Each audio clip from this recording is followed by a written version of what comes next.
crianças! Tudo bem com vocês?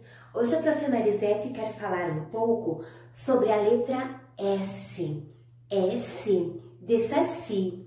Eu sempre falo, crianças, que a letra S, ela parece uma cobra se movimentando e deslizando. E o som dela também é muito parecido com o som de uma cobra, assim.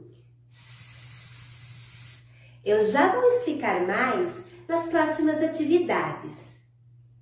Essa é a letra S.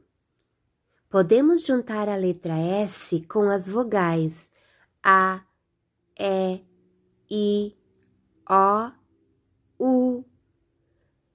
A letra S com a vogal A forma Sa, Saci.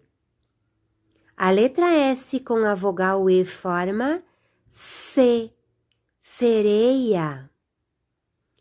A letra S com a vogal I forma Si, sino.